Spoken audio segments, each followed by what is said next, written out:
जय हिंद साथियों, मैं पवन पाराशर आपका स्वागत करता हूं, अभिनंदन करता हूं। और अब हम जो पंचायती राज चल रहा था उसकी सीरीज को आगे बढ़ाते हैं।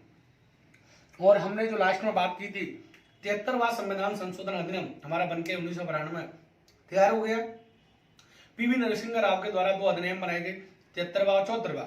जो 73वां अधिनियम था वो पंचायती राज से संबंधित था, जो 74वां अधिनियम था वो नगर पालिकाओं से संबंधित था।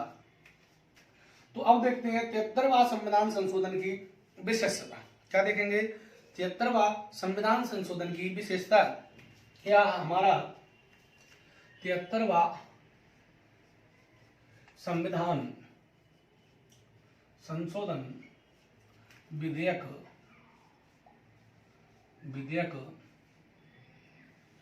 1992।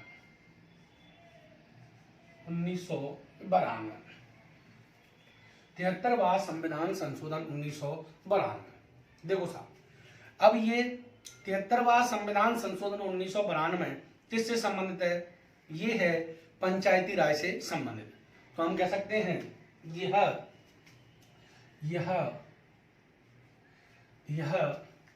ग्रामीण स्थानीय स्वशासन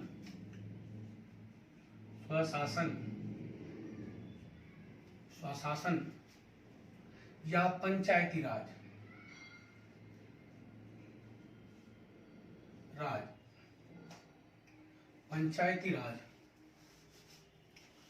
स्वशासन हम कह सकते हैं किससे संबंधित है?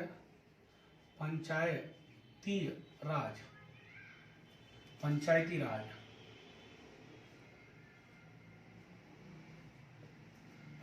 राज से संबंधित है।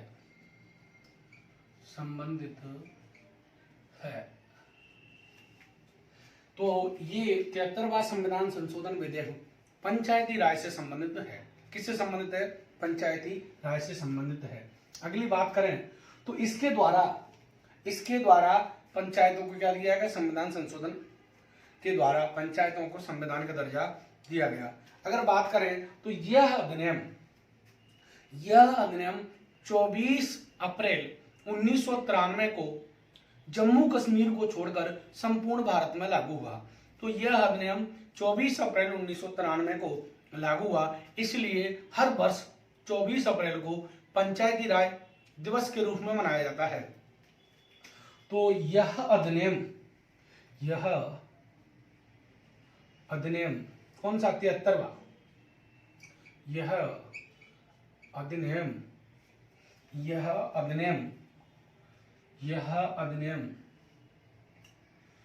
24 अप्रैल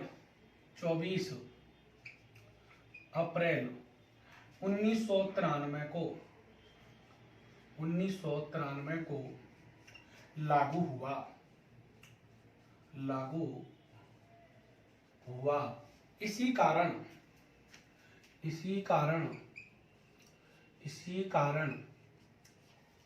हर वर्ष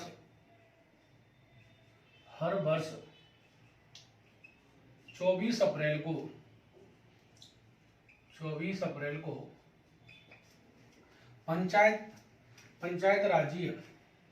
पंचायतीय राज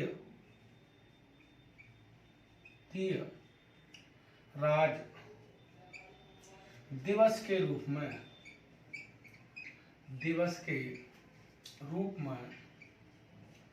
मनाया जाता है। तो देखो दोस्तों, कई बुकों में इसको लेकर के अलग अलग डेट हैं, तो वो क्लियर करते हैं। 73वां संविधान संशोधन अधिनियम बना कब? तो ये बना था 1992 में। कब बना था? 1992 में ये बना था, परंतु ये लागू कब हुआ? ये लागू हुआ 24 अप्रैल 1993 को। कब लागू हुआ? 24 अप्रैल 1993 को। इसी कारण हर वर्ष 24 अप्रैल को क्या बनाते हैं? पंचायती राज दिवस के रूप में मनाते हैं। क्यों मनाते हैं? क्योंकि जो 73वां संविधान संशोधन है वो किससे संबंधित है? पंचायती राज से संबंधित है। और ये लागू कब हुआ? ये लागू हुआ 24 अप्रैल 1993 को। इसी कारण हर वर्ष 24 अप्रैल को पंचायती राज दिवसीय के रूप में मनाया जाता है। पंचायती राज दिवस के रूप में मनाया जाता है। अब बात करें कि जो 73वां संविधान संशोधन है वो राजस्थान में कब लागू हुआ, तो ध्यान रखना राजस्थान में यह 23 अप्रैल 1994 को लागू हुआ। तो हम कह सकते हैं 73वां संविधान संशोधन अधिनियम 1992 राजस्थान में यह 23 अप्रैल 1994 को लागू हुआ, क्योंकि इस अधिनियम में प्रावधान था 73वें संविधान संशोधन जो अधिनियम था उसमें प्रावधान ये था कि जो 73वां संविधान संशोधन अधिनियम है इसके प्रावधान 1 वर्ष के भीतर लागू किए जाएं और जो वर्तमान प्रावधान है वो समाप्त करके 73वें संविधान संशोधन के द्वारा इनका गठन किया जाना चाहिए। इसलिए 1 साल का इन्हें टाइम दिया गया था। तो हमारे राजस्थान में 23 अप्रैल 1994 को, तो इससे संबंधित हमने डेट देखी कि अधिनियम बना कब, ये अधिनियम बना 1992 में, ये लागू कब हुआ 24 अप्रैल 1993 में, ये राजस्थान में कब लागू हुआ 23 अप्रैल 1992 को यह राजस्थान में लागू हुआ। और इसीलिए इसकी क्या मनाते हैं, हर वर्ष पंचायती राज दिवस के रूप में मनाया जाता है। अब देखो इसकी विशेषता देखते हैं कि इसकी विशेषता क्या है। तो पहला तो इस संविधान संशोधन के द्वारा पंचायती राज को क्या दिया गया, संवैधानिक दर्जा दिया गया। क्या दिया गया, संवैधानिक दर्जा दिया गया।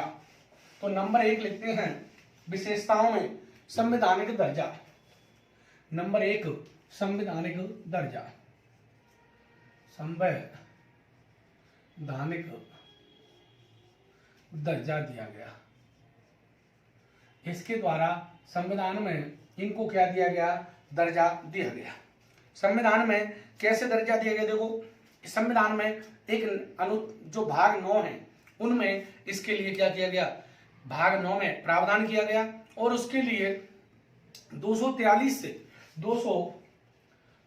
से लेकर के 243 ओ तक कितने अनुच्छेद, तो ये सवाल पूछा गया है कि टोटल कितने अनुच्छेद हो रहे हैं, तो ये 15 नहीं 16 हो रहे हैं कि 243 और 243 और से लेकर ओ तक कितने हो गए, वो 15 ये हो गए और एक ये मूल हो गया। तो 243 ए से नहीं है 243 से, तो ये कितने अनुच्छेद हो गए, 16 अनुच्छेद हो गए। तो हम कहेंगे कि इन्हें संविधान में क्या दिया गया, दर्जा दिया गया। तो इसके द्वारा हम कह सकते हैं इसके द्वारा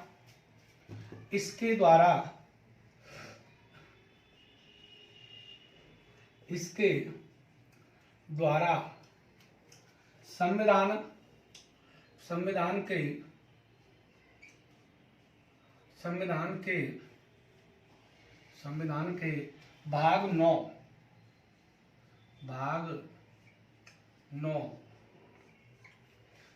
में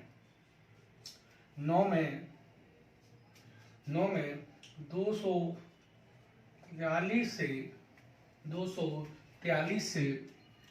243 ओ तक कुल 243 से 243 ओ तक 16 नए अनुच्छेद जोड़े गए।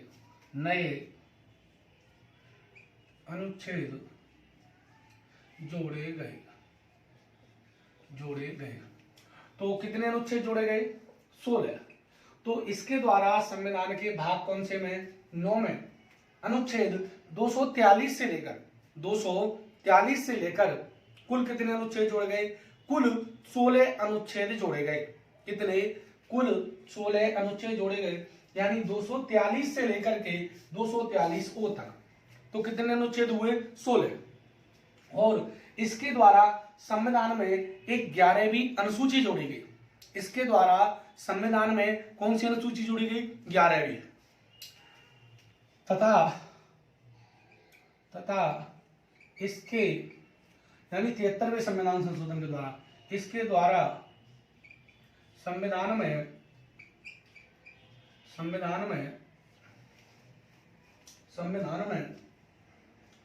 11वीं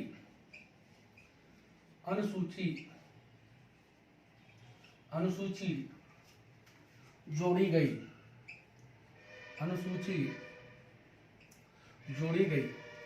क्या जोड़ी गई? अनुसूची जोड़ी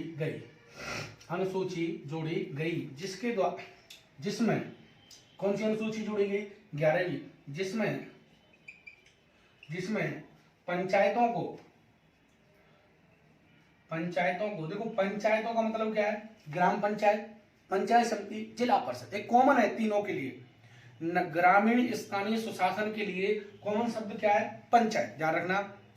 तो इसमें पंचायतों को कार्य करने के लिए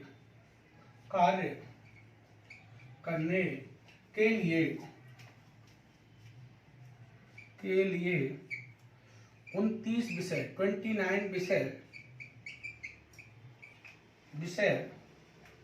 11वीं अनुसूची में शामिल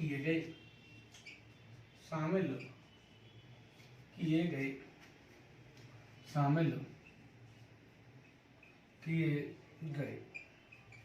तो देखो, यानी संविधान का दर्जा, तो पंचायतों को संवैधानिक दर्जा या पंचायती राज को संवैधानिक दर्जा कौन से संविधान संशोधन के द्वारा दिया गया है? 73वें के। किसके द्वारा दिया गया है? 73, जो हम पहले पढ़ चुके हैं। 73वें संविधान संशोधन के द्वारा इनको संवैधानिक दर्जा दिया गया। इसके द्वारा संविधान में एक भाग कौन सा था? 9 था। भाग 9 हमारा खाली पड़ा था। इसमें पंचायतों को क्या दे दिया? संवैधानिक दर्जा दे दिया। और इस भाग 9 में अनुच्छेद 243 से लेकर के 243 ओ तक कुल कितने अनुच्छेद हो रहे हैं? 100। और ये 16 नए अनुच्छेद है। क्या है? नए अनुच्छेद जोड़े गए। तो कुल कितने अनुच्छेद जोड़े गए? 16। कहां से कहां तक? 243 से 243 ओ तक। कौन से भाग में? 9 में। इसी के द्वारा संविधान में एक 11वीं अनुसूची जोड़ी गई। क्या जोड़ी गई? 11वीं अनुसूची जोड़ी गई, जिसमें पंचायतों को कार्य करने के लिए, भाई कार्य तो कुछ करेंगे ना, कार्य करने के लिए 29 विषय दिए गए। अब देखो, जिस तरह से संघ सरकार को कार्य करने के लिए एक संघ सूची दी गई है, जिस पर संघ सरकार को क्या करेगी? कानून बनाएगी, उसमें कुछ विषय। ऐसे ही राज्य सरकारों को काम करने के लिए राज्य सूची दी गई है। इसी तरीके से पंचायतों को कार्य करने के लिए 11वीं अनुसूची में कितने विषय दिए गए हैं? 29 विषय दिए गए हैं। क्या दिए गए हैं? 29 विषय दिए गए हैं। इन पर पंचायत क्या करेंगी? कार्य करेंगे। परंतु ध्यान ये रखना है कि पंचायतों को कितने विषय दिए गए? 29। अब ये प्रावधान तो ये कर दिया 29 विषय हैं, परंतु ये प्रावधान और है इसमें कि इन 29 विषयों से कोई राज्य सरकार अपनी पंचायतों को कितना विषय देना चाहती है, वो इसके लिए क्या है? स्वतंत्र है।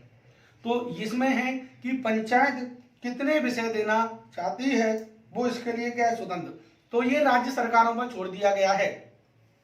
यह राज्य सरकारों पर छोड़ दिया गया है कि वो अपनी पंचायतों को इन 29 विषयों में से कितना विषय देना चाहती हैं। तो पहले हमारे राजस्थान में कितने विषय थे? 18 विषय दे रखे थे। फिर 5 विषय बाद में दे दिए लगभग 2010 में। तो कितने विषय हो गए?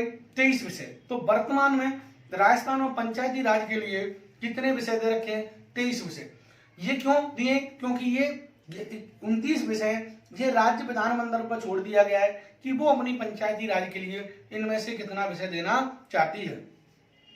तो हम कहते हैं यह राज्य विधानमंडल पर छोड़ दिया गया है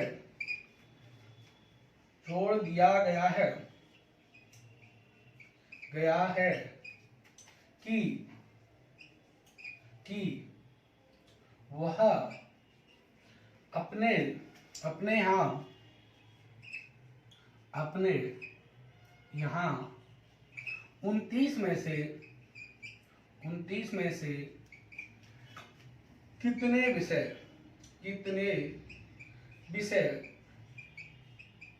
विषय देना चाहता है। क्लियर। तो राजस्थान में कितने दे रखे हैं? राजस्थान में वर्तमान में 29 में से कितने विषय? 23 विषय दे रखे हैं। कितने? तो राजस्थान में 29 में से 23 विषय दे रखे हैं। कितने? 29 में से 23 विषय दे रखे हैं। अब देखो, अब इसके प्रावधानों में दूसरा प्रावधान देखते हैं हम कि कुछ परिभाषा है कि जिला का मतलब क्या है, पंचायत का मतलब क्या है, तो वो इतना इम्पोर्टेंट नहीं है। जो एग्जाम में पूछा गया है कि ग्राम सभा से क्या तात्पर्य है, ग्राम सभा की क्या है, किसे कहते हैं, तो देखते हैं ग्राम सभा की जो परिभाषा है। तो ग्राम सभा को परिभाषित किया गया है अनुच्छेद 243 में। ग्राम सभा को किसमें परिभाषित किया गया है? अनुच्छेद 243 में। तो अब देखेंगे हम ग्राम सभा का गठन। ग्राम सभा का गठन ग्राम सभा का गठन। ग्राम सभा का गठन। तो देखो, ग्राम सभा का जो गठन है 243 में, अनुच्छेद कौन सा है? 243 में ग्राम सभा के गठन की बात की गई है। तो ग्राम सभा का जो गठन है, ये आरएस 2013 में आया हुआ सवाल है कि ग्राम सभा का गठन किन किन से मिलकर होता है। तो ग्राम सभा का जो गठन है, एक ग्राम पंचायत के अंतर्गत गांवों या गांवों के रजिस्ट्रीकृत पंजीकृत मतदाताओं के समूह को क्या कहते हैं? ग्राम पंचायत कहते हैं। तो इसके द्वारा संविधान में क्या है साहब कि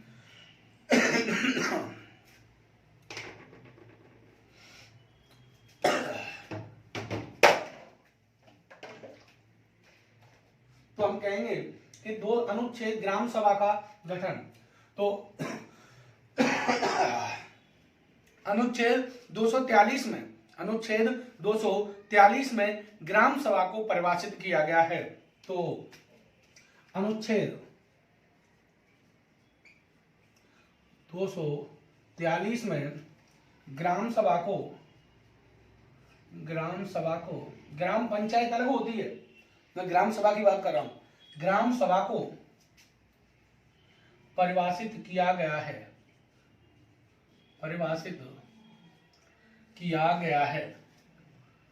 ग्राम सभा को परिभाषित किया गया है। तो किस अनुच्छेद में ग्राम सभा को परिभाषित किया गया है? तो ग्राम सभा को जो परिभाषित किया गया है वो अनुच्छेद 243 में किया गया है। किसमें किया गया है? 243 में। तो देखो, ग्राम सभा की क्या परिभाषा है? ग्राम सभा की परिभाषा, ग्राम सभा की परिभाषा या ग्राम सभा किससे मिलकर बनती है? देखो, ये ग्राम सभा की परिभाषा है। एक ग्राम पंचायत, देखो ग्राम सभा किसे कहते हैं? तो ग्राम पंचायत होती है। क्या होती है? ग्राम पंचायत जो होती है उसमें एक गांव हो सकते हैं या एक से अधिक गांव हो सकते हैं, कई गांव हो सकते हैं। तो इसके अनुसार क्या है? एक ग्राम पंचायत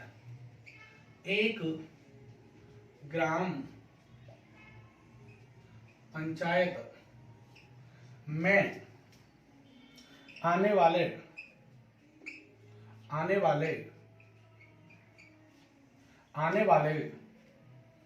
एक ग्राम पंचायत में आने वाले गांवों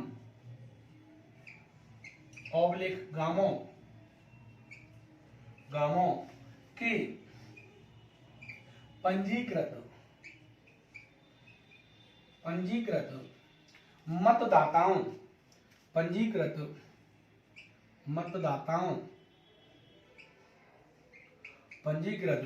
मतदाताओं के समूह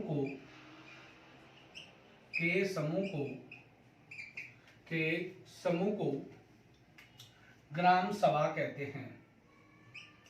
ग्राम सभा कहते हैं। तो देखो ग्राम सभा क्या होती है। ग्राम सभा की जो परिभाषा है वो है कि एक ग्राम पंचायत के अंतर्गत, एक ग्राम पंचायत में आने वाले या एक ग्राम पंचायत के अंतर्गत, गांव यानी एक ग्राम पंचायत में एक गांव हो सकता है या दो हो सकते हैं, तीन हो सकते हैं छोटे छोटे।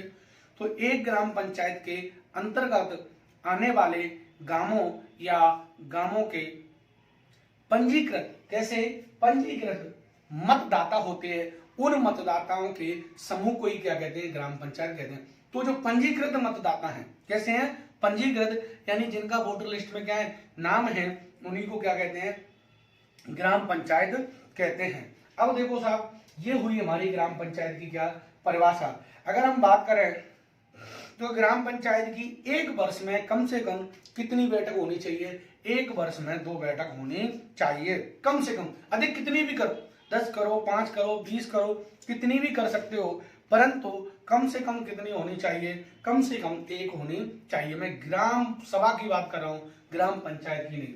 तो हम ग्राम सभा को हमने देखा कि एक ग्राम पंचायत के अंतर्गत आने वाले गांव या गांवों के अंतर्गत पंजीकृत मतदाताओं के समूह को ही क्या कहते हैं, ग्राम पंचायत कहते हैं। अब देखो हम बात करें ग्राम पंचायत की जो गढ़पूर्ति है, या पहले हम बैठक देख लेते हैं। तो ग्राम पंचायत की एक वर्ष में कम से कम 2 बैठक होनी चाहिए। मैं ग्राम सभा की बात कर रहा हूं, सॉरी। तो ग्राम सभा की एक वर्ष में, ग्राम सभा की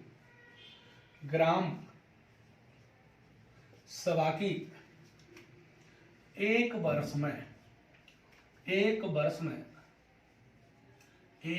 में कम से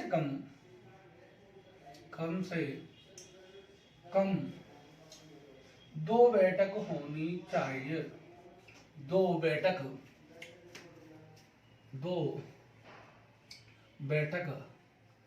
होनी चाहिए।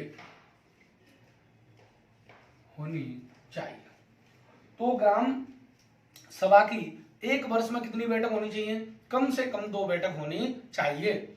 अब ऐसा नहीं है कि 2 सदस्य आए, यानी ग्राम सभा की बैठक में कौन आएंगे, ग्राम सभा की बैठक में मेरे दोस्तों कौन आएंगे, आप बताओ। जो ग्राम सभा के पंजीकृत, ग्राम पंचायत के कौन है, पंजीकृत मतदाता, अरे कौन है, पंजीकृत मतदाता, वो इसकी बैठक में आएंगे, क्लियर। तो इसकी बैठक में कौन आएंगे, पंजीकृत मतदाता।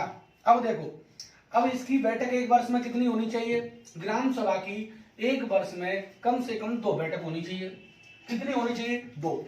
अब इसकी ग्राम सभा की जो अध्यक्षता कौन करेगा, अब देखो ग्राम सभा की अध्यक्षता करेगा सरपंच। ग्राम सभा की अध्यक्षता कौन करेगा, अध्यक्ष। हम ग्राम सभा को देख रहे हैं पहले।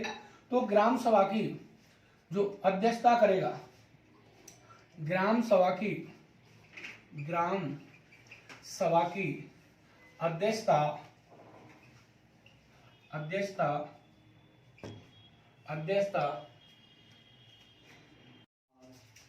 तो दोस्तों जो ग्राम सभा की बैठकों की अध्यक्षता कौन करता है, सरपंच।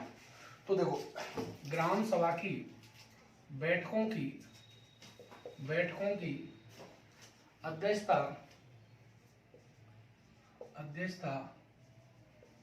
सरपंच साहब करते हैं, सरपंच करते हैं।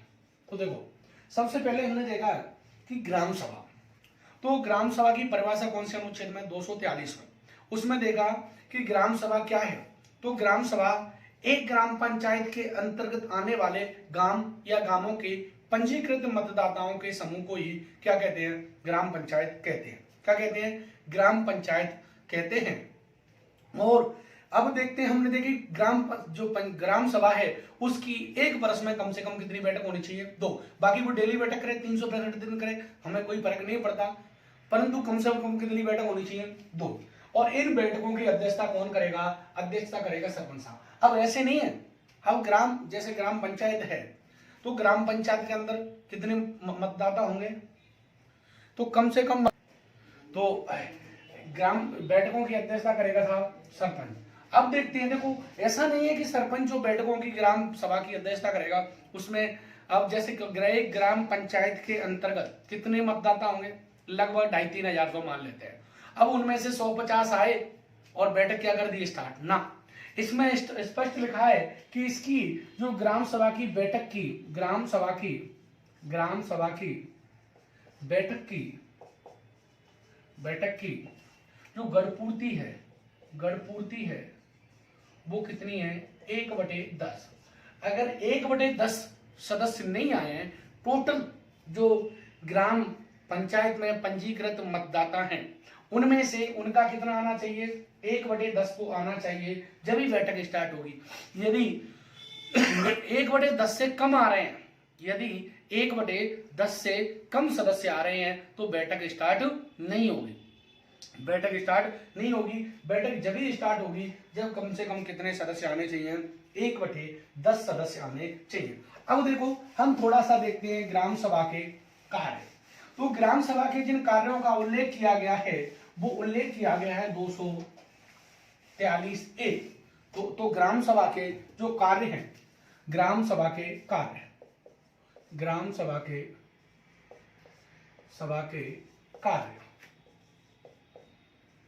और अनुच्छेद कौन सा है, अनुच्छेद 243A। अनुच्छेद 243A कौन सा है, 243A। तो 243A में ग्राम सभा के कार्यों का उल्लेख किया गया है और इसमें कहा गया है ग्राम सभा वह कार्य करेगी जो राज्य विधानमंडल उसे प्रदान करेगा। तो ऐसे उल्लेख नहीं कर रखा है, केवल क्या कहा गया है कि राज्यसभा के वे कार्य होंगे जो उसे राज्य विधानमंडल प्रदान करेगा। तो हम ये कह सकते हैं कि अनुच्छेद 243A के अनुसार ग्राम सभा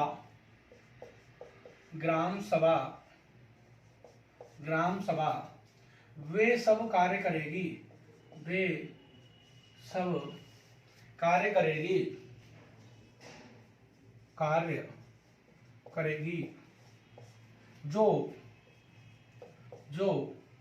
राज्य विधानमंडल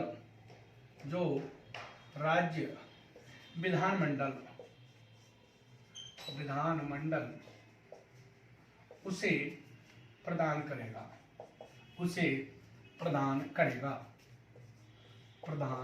करेगा। तो स्पष्टतः नहीं लिखा हुआ है कि ग्राम सभा के क्या कार्य होंगे, केवल इतना लिखा हुआ है कि ग्राम सभा वो सब कार्य करेगा जो राज्य विधानमंडल उसे सौंपेगा। उसके ग्राम सभा के वो सब कार्य होंगे। तो ग्राम सभा के क्या कार्य होंगे, जो विधानमंडल उसे कार्य सौंपेगा वो ग्राम सभा के कार्य माने जाएंगे। क्लियर। तो ग्राम सभा के कोई कार्य नहीं है। अब देखो जो 73वां संविधान संशोधन है उसकी जो अगली विशेषता देखते हैं। इस 73वें संविधान संशोधन के द्वारा जो पंचायती राज है उसको त्रिस्तरीय स्थापना की गई है। इसकी संरचना कैसी होगी, त्रिस्तरीय। तो 73वें संविधान संशोधन के अनुसार पंचायती राज की जो संरचना कैसी होगी, त्रिस्तरीय संरचना या त्रिस्तरीय स्थापना। तो हम कह सकते हैं अगली विशेषता में हमने संविधान का दर्जा देख लिया कि संविधान के दर्जा में जो भाग 73वें संविधान संशोधन के द्वारा भाग 9 में और अनुच्छेद 243 से 243O तक 243O तक कुल 16 अनुच्छेद जोड़े गए और 9वीं अनुसूची जोड़ी गई। उसमें 29 विषय दिए गए और उसमें हमने 243 के अनुसार ग्राम सभा की परिभाषा देखी। किसकी देखी, ग्राम सभा की परिभाषा देखी। इसके बाद हमने ग्राम सभा के अध्यक्ष देखा, उसके बाद हमने ग्राम सभा की गढ़पूर्ति देखी और उसके बाद हमने देखा कि उसकी अध्यक्षता कौन करेगा, उसकी अध्यक्षता करेगा साहब सरपंच साहब। अध्यक्षता कौन करेंगे ग्राम सभा की, सरपंच साहब। और बैठक कितनी होंगी, 2। और गढ़पूर्ति कितनी है, 1/10 तो आने चाहिए। और उसके कार्य क्या होंगे, जो विधानमंडल उसे सौंपेगा। और ग्राम सभा की जो परिभाषा देगी, ग्राम सभा का अर्थ वो है कि एक ग्राम पंचायत के अंदर, ध्यान देना, ग्राम पंचायत के अंतर्गत आने वाले पंजीकृत मतदाता। एक ग्राम पंचायत के अंदर सारे लोग नहीं, सभी लोग नहीं, ऐसे लोग नहीं जिनकी अभी वोटर लिस्ट में नाम नहीं जुड़ा है, केवल वो लोग जिनका क्या हो गया है, वोटर लिस्ट में नाम आ गया है, उन सब लोगों से मिलकर के किसका निर्माण होता है मेरे साथियों, ग्राम सभा का निर्माण होता है। किसका, ग्राम सभा का। अब इसके बाद देखते हैं कि 73वें संविधान संशोधन के द्वारा पंचायती राज की कैसी स्थापना की गई है, त्रिस्तरीय स्थापना। तो हम कह सकते हैं त्रिस्तरीय, अगली विशेषता में देखते हैं त्रिस्तरीय, त्रिस्तरीय स्थापना, त्रिस्तरीय स्थापना। कैसी स्थापना, त्रिस्तरीय स्थापना। तो इनकी स्थापना कैसी है, 3 स्तरीय स्थापना है। अब देखो बहुत अच्छा सवाल आता है, क्या 73वें संविधान संशोधन के बारे में गलत है। ये पहला सवाल है कि 73वें संविधान संशोधन के अनुसार अनिवार्य रूप से 3 स्तर होंगे। सही है, गलत है, गलत है। क्योंकि इसमें लिख रहा है कि जिन राज्यों की जनसंख्या 20 लाख से कम है वहां पर मध्यम स्तर नहीं होगा, केवल कितने स्तर होंगे, 2 स्तर होंगे। कितने स्तर होंगे, 2 स्तर होंगे। तो 73वें संविधान संशोधन के अनुसार कितने स्तर होंगे, 3 स्तर होंगे। परंतु जिन राज्यों की जनसंख्या 20 लाख से कम है वहां पर मध्यम स्तर की स्थापना नहीं की जाएगी, अर्थात कितने होंगे, 2। तो ऐसा नहीं कह सकते कि 73वें संविधान संशोधन के अनुसार अनिवार्य रूप से कितने स्तर होंगे, 3 स्तर होंगे। ऐसा नहीं कह सकते, ऐसा नहीं कह सकते। तो आगे देखेंगे 73वां संविधान संशोधन, 73वां संविधान संशोधन एक्ट 1992 के अनुसार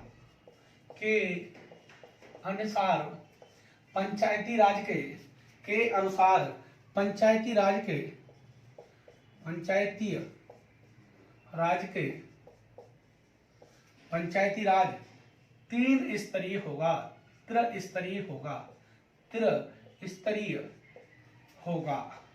त्रिस्तरीय होगा। नंबर एक ग्राम स्तर पर ग्राम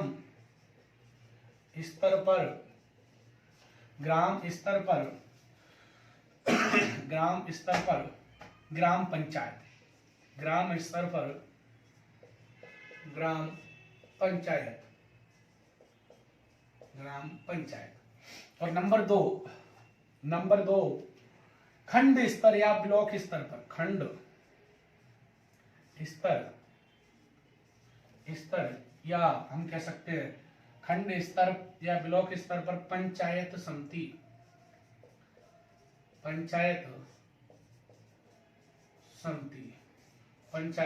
समिति होगी। और नंबर तीन जिला स्तर पर, खंड स्तर पर और जिला स्तर पर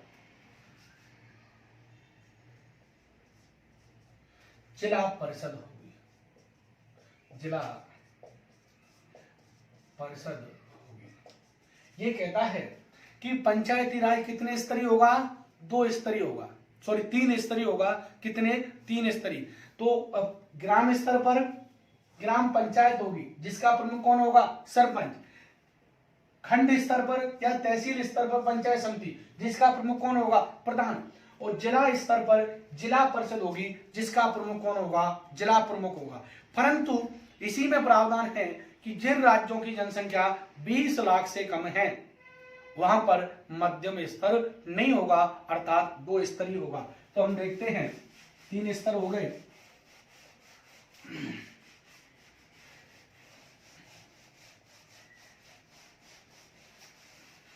तो ये क्या कहता है, परंतु जिन राज्यों की जनसंख्या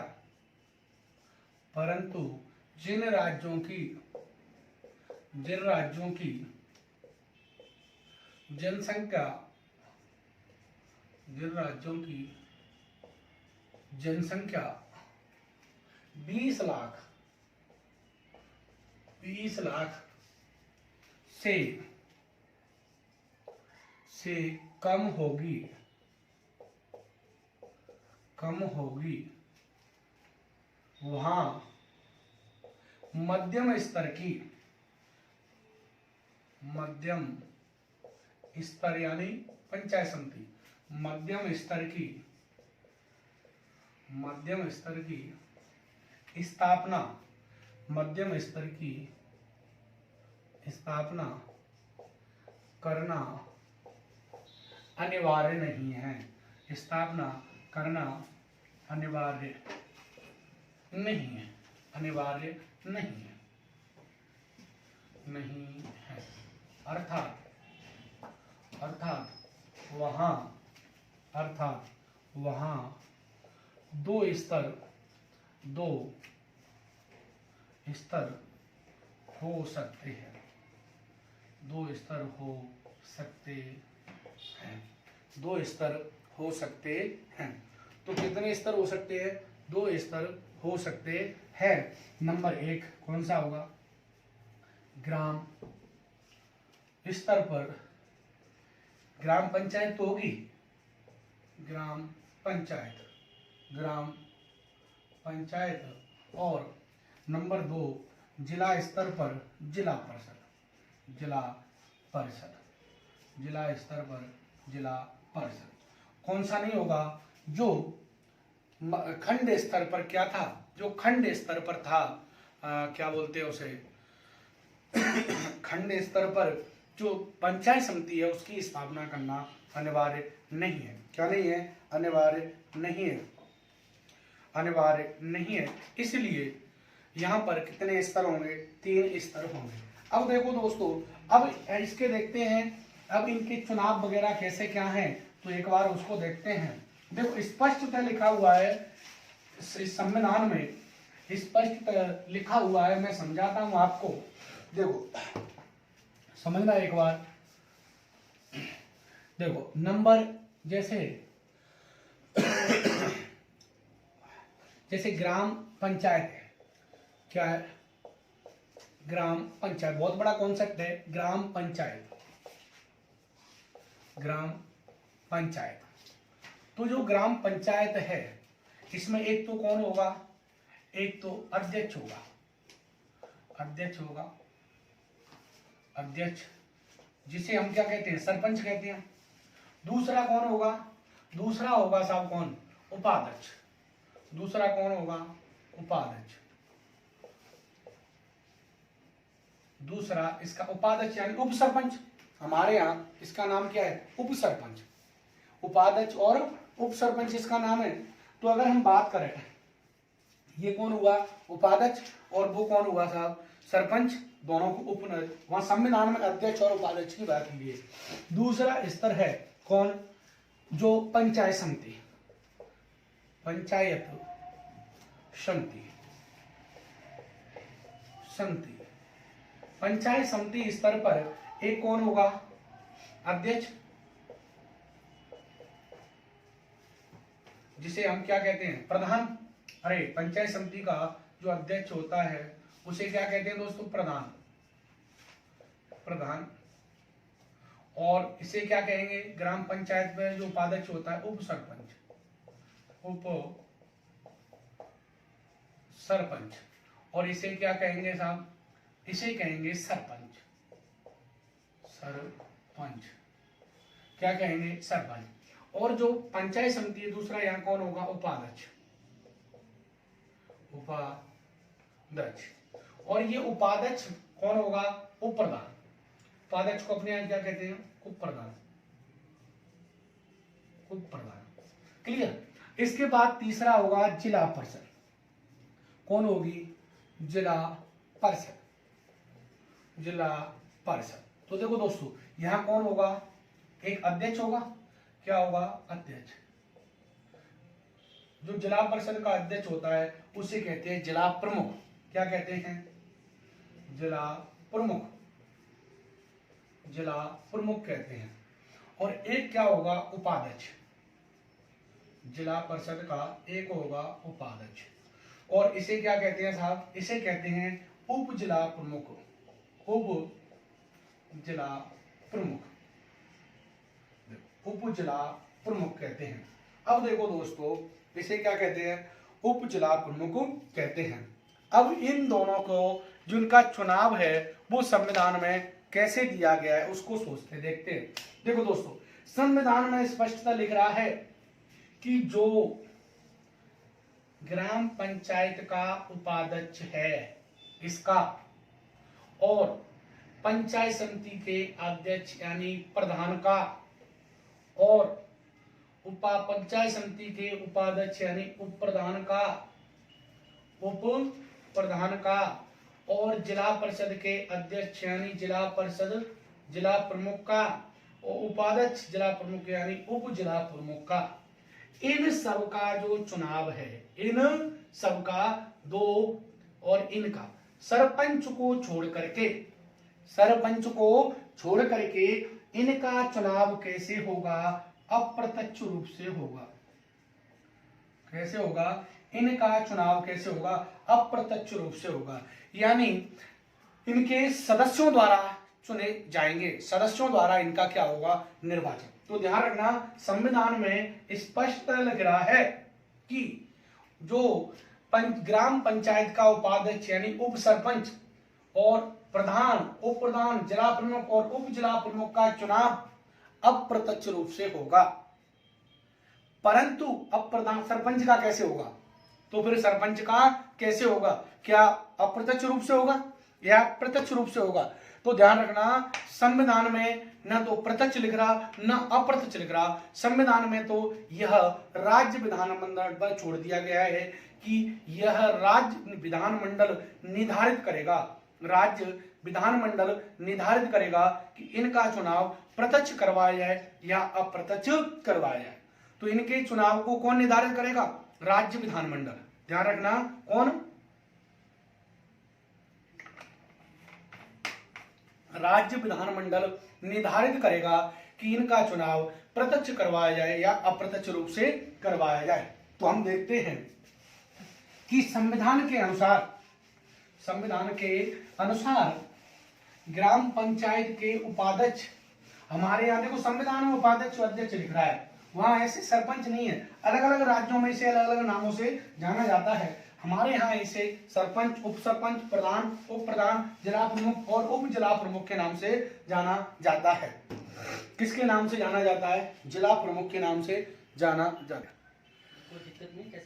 तो हम इनका चुनाव देखते हैं। तो देखो दोस्तों, हम बात करते हैं चुनाव, अध्यक्षों का चुनाव। तो देखो, नोट में लिख लो या कैसे भी लिख लो, संविधान के अनुसार, संविधान के अनुसार संविधान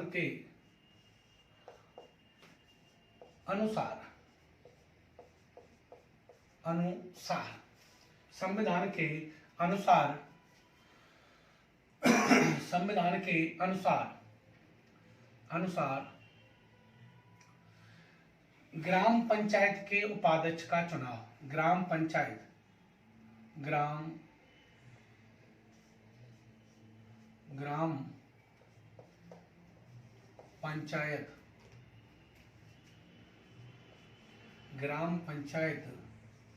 के अध्यक्ष, ग्राम पंचायत के अध्यक्ष नहीं उपाध्यक्ष, ग्राम पंचायत के उपाध्यक्ष।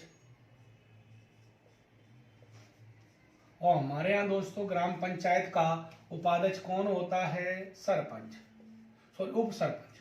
उपाध्यक्ष का मतलब कौन है, उप सरपंच, कोमा हम कह सकते हैं पंचायत समिति के अध्यक्ष, पंचायत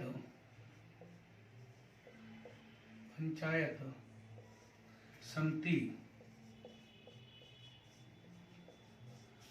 के अध्यक्ष और उपाध्यक्ष, पंचायत समिति के अध्यक्ष व उपाध्यक्ष,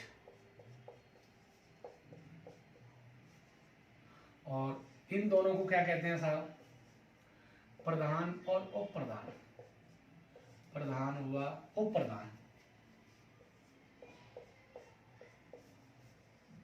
उप प्रधान। पंचायत समिति के अध्यक्ष व उपाध्यक्ष तथा जिला परिषद के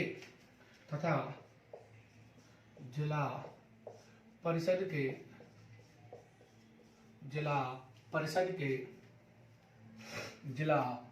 के अध्यक्ष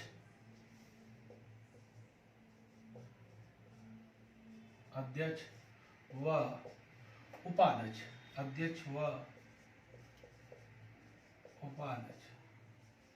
कोष्टक में जिला प्रमुख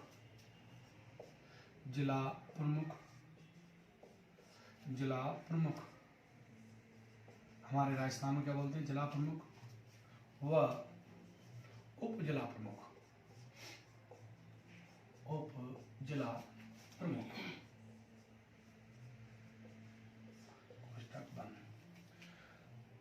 उपाध्यक्ष का चुनाव अनिवार्य रूप से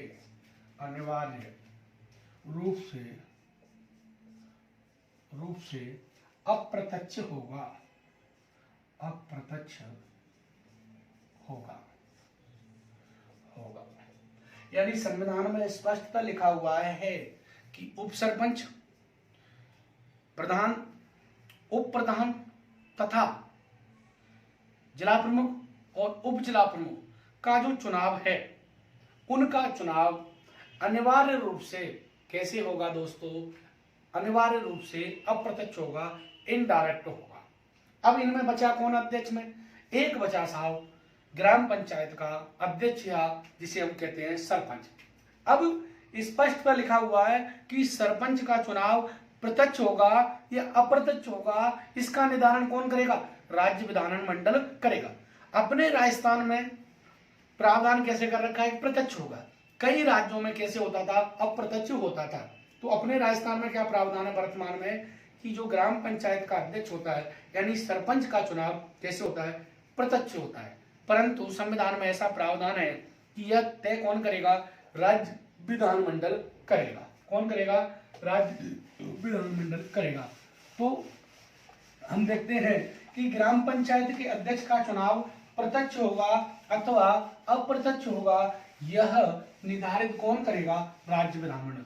तो ऐसा नहीं है कि ग्राम पंचायत, अब सवाल कैसे आएगा कि ग्राम पंचायत के प्रधान का, ग्राम पंचायत के अध्यक्ष का चुनाव संविधान के अनुसार अनिवार्य रूप से प्रत्यक्ष होगा। गलत है।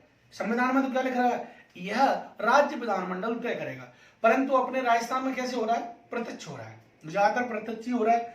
तो ये ऐसा नहीं है कि 73वें संविधान संशोधन के द्वारा ये प्रावधान कर दिया है, इनके लिए तो प्रावधान कर दिया कि अप्रत्यक्ष होगा, परंतु सरपंच का जो चुनाव है वो किस पर छोड़ दिया गया है, राज्य विधानमंडल पर छोड़ दिया गया है।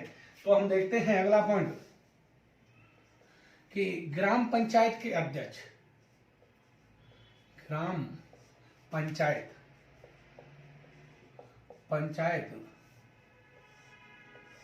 के अध्यक्ष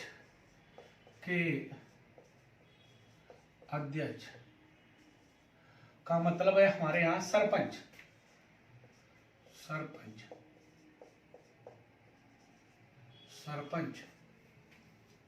का चुनाव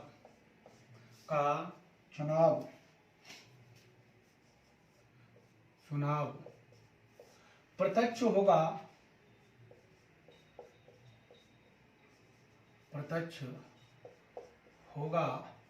या अप्रत्यक्ष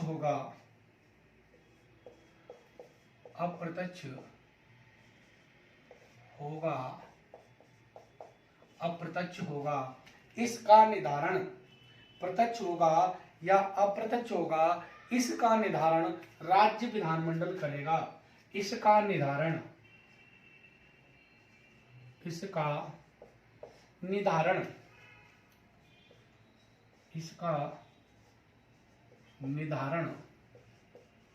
राज्य विधानमंडल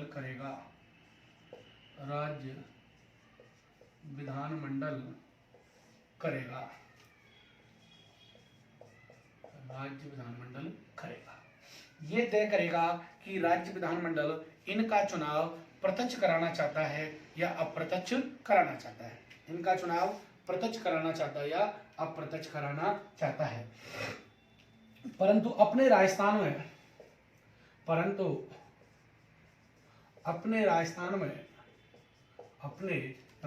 में इसका चुनाव प्रत्यक्ष होता है।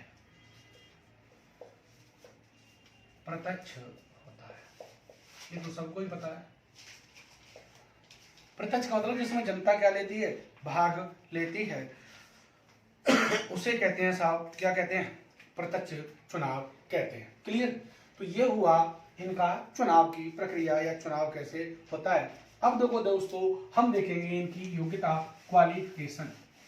तो जो पंचायती राज एक साथ देख रहे हैं, सबकी कॉमन बातें कर रहे हैं, तो थोड़ी थोड़ी उनकी चर्चा करेंगे। तो अब इनकी देखते हैं योग्यता। तो संविधान के अनुच्छेद 243 F में इनकी योग्यताओं का क्या किया गया है, उल्लेख किया गया है। तो योग्यता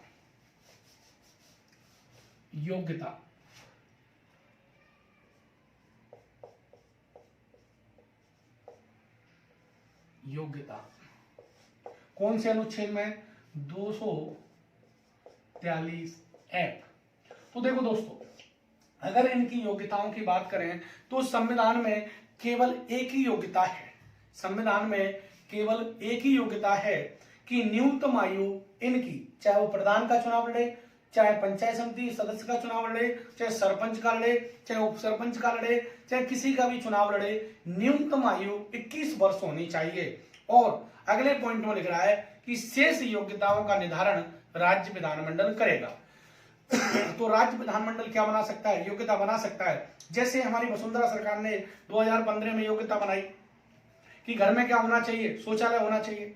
सरपंच के लिए 8वीं पास, जनजातियों वहां पर सुदूर क्षेत्रों में 5वीं पास, प्रधान उनके लिए 10वीं पास। तो शैक्षणिक योग्यता जोड़ दी, घर में शौचालय होना चाहिए, ये जोड़ दिया। अभी जो शैक्षणिक योग्यता है तो उसको क्या कर दिया गया, समाप्त कर दिया गया। और ये योग्यता जोड़ दी है कि 1994 के बाद, 23 अप्रैल 1994 के बाद ये भैया अधिनियम लगा है, तो किसी के पास 2 से अधिक संतान है तो वो चुनाव लड़ने के क्या नहीं है, चुनाव नहीं लड़ सकता। तो ये भी किसने जोड़ी, राज्य विधानमंडल ने जोड़ी। तो वो राज्य विधानमंडल के पास ये योग्यता जोड़ने की क्या है, शक्ति है, पावर है। तो योग्यताओं में इसके अनुसार केवल कितनी योग्यता है, एक ही योग्यता है कि इसके पास कितनी योग्यता है, एक ही, कि उसकी आयु कितनी होनी चाहिए, न्यूनतम 21 वर्ष होनी चाहिए। तो इस अनुच्छेद में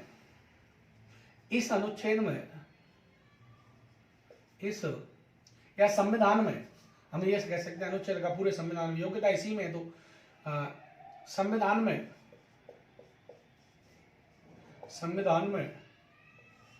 केवल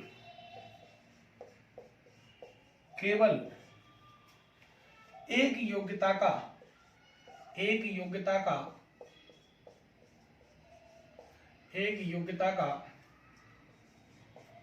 का उल्लेख किया गया है। कहा, उल्लेख किया गया है और एक योग्यता का उल्लेख किया गया है कि न्यूनतम आयु सबके लिए, ध्यान रखना, ये तीनों के स्तरों के लिए न्यूनतम आयु 21 वर्ष हो। संविधान में क्या कहा गया है कि उसकी न्यूनतम आयु कितनी होनी चाहिए, 21 वर्ष होनी चाहिए। और शेष योग्यताओं का निर्धारण,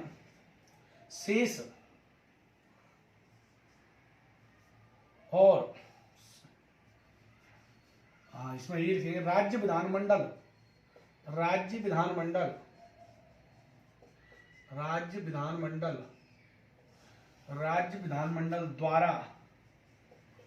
द्वारा निर्धारित की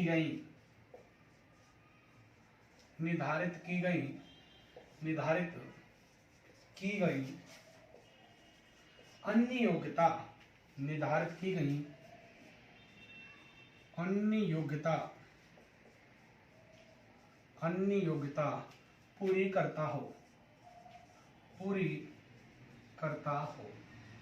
यानी राज्य विधानमंडल ये योग्यता जोड़ने के बाद उसकी यही अनुच्छेद शक्ति देता है कि अन्य योग्यता अगर राज्य विधानमंडल कोई योग्यता जोड़ सकता है तो वो जोड़ देगा और उसे पूरी करनी पड़ेगी।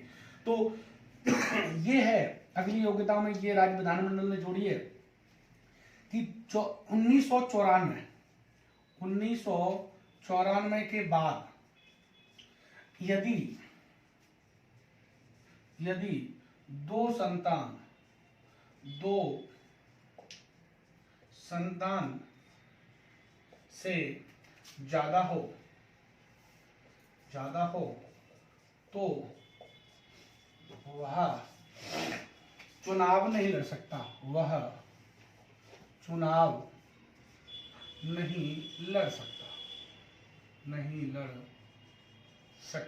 क्लियर। दूसरी, उसमें कार्यालय एक शौचालय होना चाहिए। भाई गांव के लोग जाएंगे, सरकार ये कर रही है कि सफाई पर ध्यान दे रही है, तो गांव के लोग गलियों में से टॉयलेट करेंगे। उसके पास एक घर में जो कार्यालय बना रखा है जिससे मिलने वाले जाएंगे, वहां पर क्या होना चाहिए, उसके पास एक शौचालय होना चाहिए।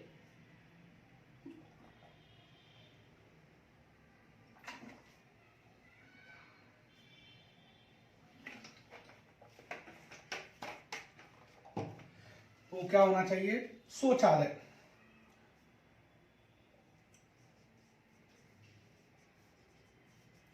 शौचालय होना चाहिए।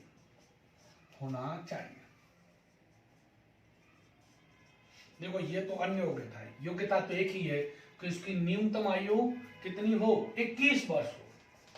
अब राज्य विधानमंडल कुछ भी योग्यता जोड़ सकता है। जैसे पिछली वसुंधरा सरकार थी तो 2015 में उसने जोड़ा कि कुछ शैक्षणिक योग्यता जोड़ दी। क्या जोड़ दी, शैक्षणिक योग्यता। तो ये जोड़ेगा कौन, राज्य विधानमंडल। कौन जोड़ेगा, राज्य विधानमंडल के पास ये शक्ति है कि वो इसके लिए शैक्षणिक योग्यता का प्रावधान कर सकती है। क्या कर सकती है, शैक्षणिक योग्यताओं का प्रावधान कर सकती है। तो उसने 2015 में जोड़ा कि शैक्षणिक योग्यता जोड़ दी। जैसे सरपंच के लिए 8वीं पास, प्रधान के लिए, जिला परिषद के लिए 10वीं पास, और जो अनुसूचित जाति जनजाति क्षेत्र हैं वहां पर सरपंच के लिए 5वीं पास। तो इस तरीके से शैक्षणिक योग्यता जोड़ी, शौचालय से तो ये योग्यता अलग अलग राज्यों में अलग अलग हो सकती है, परंतु ये योग्यता तो पूरी करता होगा। वो क्या होगा, न्यूनतम आयु उसकी 21 वर्ष होगी। और अलग अलग राज्यों में इसकी अलग अलग हो सकती है, क्योंकि ये राज्य विधानमंडल पर छोड़ दिया गया है कि अन्य योग्यताओं का निर्धारण कौन करेगा, राज्य विधानमंडल करेगा। तो ये क्या हुई, योग्यता हुई। क्या हुई साहब, योग्यता हुई। अब इसके बाद जो हमारा अब योग्यता हो गई, तो देखो इनमें आरक्षण भी है। तो आरक्षण कैसे होगा, क्या होगा, उसको भी देखते हैं। तो आरक्षण एक बार देखते हैं। जो आरक्षण का प्रावधान है वो अनुच्छेद कौन से में, तो अनुच्छेद बताओ, अनुच्छेद डी में इनके आरक्षण का क्या है, प्रावधान किया गया है। तो देखो साहब, हमने योग्यता देखी, अब देखते हैं आरक्षण।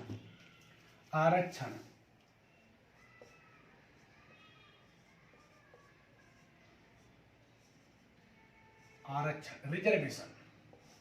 तो देखो हमने देखा था कि हमारी विधानसभा में भी आरक्षण है, लोकसभा में भी आरक्षण है, और पंचायती राज में भी आरक्षण है। हमने देखा था कि जो लोकसभा में आरक्षण है SC ST को, लोकसभा में हमने आरक्षण देखा था। लोकसभा में SC ST को आरक्षण ये देखा था। और ये अनुच्छेद कौन सा है, 330। कौन सा है, 330। और हमने देखा था विधानसभाओं में SC ST को, सभाओं में SC ST को, और ये कितना, कौन से अनुच्छेद, 332। अब देखते हैं तीसरे प्रकार का जो आरक्षण है वो है पंचायती राज में। कौन सी में, पंचायती राज में क्या है, आरक्षण का प्रावधान है। तो देखो हम चर्चा करें आरक्षण की कि इनको संविधान के अनुसार जो SC ST है, क्या है, SC ST है, इनको जो आरक्षण दिया गया है वो उनकी जनसंख्या के अनुपात में दिया गया है। SC ST को उनकी जितनी जिस राज्य में जनसंख्या होगी उतना ही क्या होगा, आरक्षण होगा। क्या होगा, आरक्षण होगा। तो ये आरक्षण उनकी जनसंख्या के अनुपात में दिया गया है। तो ये अलग अलग राज्यों में अलग अलग हो सकता है। तो ये कहा गया है कि SC ST को पंचायती राज में उनकी जनसंख्या के अनुपात में जितनी जनसंख्या उतने परसेंट ही उनको आरक्षण का प्रावधान किया जाना चाहिए। और महिलाओं के लिए कितना दे दिया गया है, 1/3 आरक्षण का प्रावधान किया गया है। 1/3 मतलब 33%। और जिसे बढ़ा करके राजस्थान में कितना कर दिया है, 50%। और केंद्र ने भी इसके लिए कानून बना दिया है 50% के लिए। क्लियर। और ओबीसी के लिए भी क्या आरक्षण हो गया, तो ओबीसी के लिए ये राज्य विधानमंडल में, देखो राज्य विधानमंडल में बहुत सारी चीजें छोड़ दी। एक तो हमने सबसे पहले देखा था राज्य विधानमंडल में क्या छोड़ा था, ग्राम सभा के कार्य।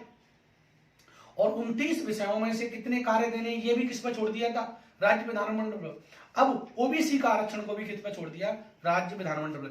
इसकी चर्चा करेंगे अगली क्लास में। इसी के साथ सभी को थैंक यू, धन्यवाद। मिलते हैं अगली क्लास में। Thank you.